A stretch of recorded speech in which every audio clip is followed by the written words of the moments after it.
Hello everybody, I'm Nire. Welcome to my channel, and today we're going to be reading 1-star reviews of my favorite books. So I have a little bit of mixed feelings about this whole video idea because I feel like it will be fun to see what people didn't like about the books that I love, but then I feel like I am going to get personally attacked because we are going to be seeing reviews about books that I consider 6-star reads. So I am a little bit scared, but at the end of the day, this is just a little fun idea. It is most definitely okay for you to dislike a book that I love. So without further ado, let's get started and let's start reading some 1-star reviews of my all-time favorite books. I thought we should start with Six of Crows by Leigh Bardugo because this book, it is just part of me at this point. I cannot believe somebody can read it and not like it, but I love everything about it. Okay, I love the characters, I love the plot, I love the writing, I just love everything about it. In my eyes, that book is just perfect, okay? It is absolutely perfect. So let's go ahead and start reading some of those reviews. So this person says, I honestly can't figure out what people are in this book. Not only is the plot as dry as a bowl of oatmeal, but the characters, the ones I was told were amazing, were also flat and boring. So much so that I literally DNF'd this 4 times. This should have been enough to make me kick this book to the curb, but no. Let's go ahead and dissect this review, and let's start with the first sentence that says, I honestly can't figure out what people are in this book. So I can see why a lot of people get confused with the Grishaverse and with Six of Crows if they start reading from the Six of Crows duology, because technically the whole Grisha explanation and what Grisha are and how they came to be and all that, they do explain it a little bit better in the Shadow and Bone trilogy. When I first read the Six of Crows duology, I was a little bit confused with that. So I do kind of agree with that first line because yes, it is a little bit confusing when you start reading and you're like, what are Grishas? What do you mean? What does that mean? However, I believe that even though it is a little bit confusing, at the beginning of the book, once you start reading and get into the story, you can kind of figure it out. We even have a main character that is a Grisha. However, if you do want to know more about them and you actually want backstory and what Grisha are and all that, you have to read the Shadow and Bone trilogy. Then we have, not only is the plot as dry as a bowl of oatmeal, but the characters were also flat and boring. I highly disagree with this. The characters from Six of Crows are one of my all-time favorite characters, okay? In my opinion, the characters in that book are so well developed and so well written. You can tell each character from the other, which is not the case in a lot of books. I've read books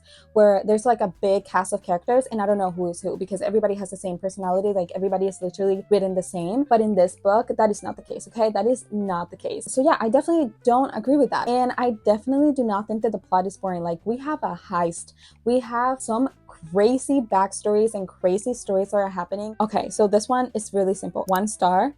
Meh. What are you talking about? What do you mean meh? What? No, okay, I just cannot believe that somebody can read Six of Crows and just feel nothing. How can you read about those characters and not feel anything and just be yeah, that happened?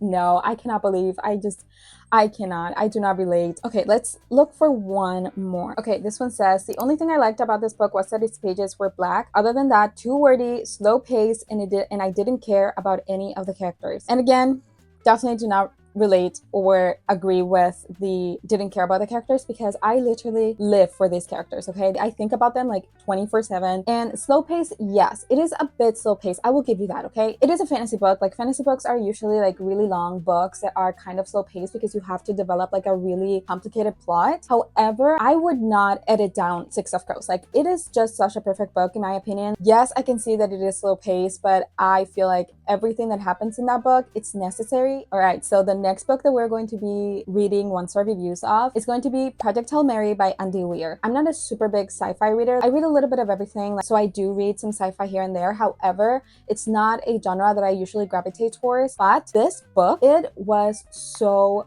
good, okay? I absolutely adored this book. I love the characters. I loved the story. I was at the edge of my seat pretty much every single time that I was reading this book. Don't even get me started about Rocky. If you know, you know. Oh my god, I love that character. I just loved the dynamic between Rocky and the main character and all that. I was bawling my eyes out at the ending of this book. So I'm very scared to read any 1-star reviews because again, I believe this book is perfect. So I'm a little bit scared. But let's see what people have to say. Every so often, I am lucky enough to come across something that reminds me of how beautiful the diversity of the human experience is. For example, some people love this book.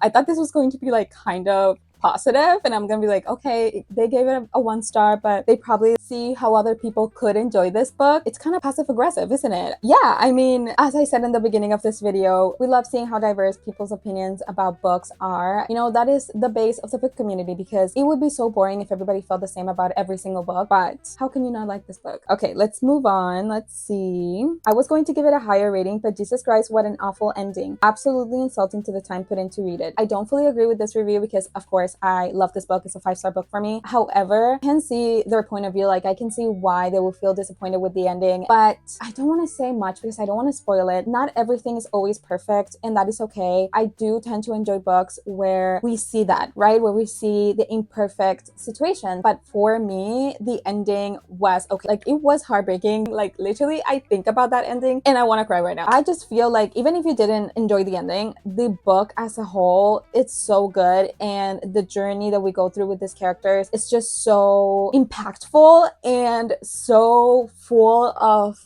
emotion. Okay, so the final 1-star review from this book that we're going to be reading says, the science is interesting, but it reads like Ned Flanders is a narrator, a bit grating and not as engaging as The Martian. Okay, again, I don't agree with that. I especially do not agree with the last comment. In my opinion, The Martian was not as good as Project Hail Mary. Project Hail Mary for me is so much better and so much more engaging than The Martian. I feel like this author just writes main characters so well, but in my opinion, The Martian wasn't as good. I ended up giving a 4-star, whereas Project Hail Mary I gave 5 stars, so I definitely do not agree with this comment. Okay, so next we are going to be reading 1-star reviews of Atmosphere by Taylor Jenkins Reid. If I am scared to read 1-star reviews of any book, it's this one. This is so far my favorite book of 2025. I have it facing out on my bookshelf because I love it that much that I need to see it every single day. I cannot fathom how somebody can read this book and not like it. Like, what? How? What are you talking about? Because I love this book, okay? I cried so many times while reading this book, so I am a little scared to read these reviews, but we gotta do what we gotta do. Okay, so this one says, I find it hard to believe that this was the same author who wrote 7 Husbands of Evelyn Hugo and Daisy Jones.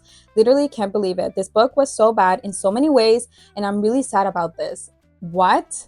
What? I just feel like if you liked the 7 Husbands of Evelyn Hugo, you would really like Atmosphere. So I do not understand why you apparently liked that book and then you didn't like Atmosphere, because they kind of have the same vibe. I mean, they're both historical fictions.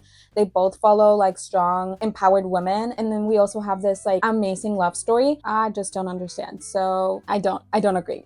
Okay, so this one says, in my opinion, the worst of all of her books. I just could not get into this book. I found the characters totally cliche and predictable from page 1. Sorry, I'm a huge TJR fan, but this one did not do anything but disappoint. I really do not see anything cliche about them, except like we have like 2 people that met at work and fell in love, like we might see in a lot of books nowadays. But I feel like that is literally the only cliche thing you can say about them, because like other than that, like they're their own characters. Their relationship, I feel like, is very particular. They're going through their own journey. The last book that we're going to be reading 1-star reviews of is going to be The Poppy War by R.F. Kuang. If you don't know, R.F. Kuang is one of my favorite authors of all time. I love her work so much. Like, the Poppy War trilogy is just one of my favorite trilogies of all time. So again, this is going to hurt. However, I can see why some people might not like the Poppy War trilogy. I feel like it is a heavier fantasy, so I feel like it's not for everybody. So I don't know. We're going to see the 1-star reviews and we're going to see exactly what people think about it. This might be one of the biggest disappointments of 2024,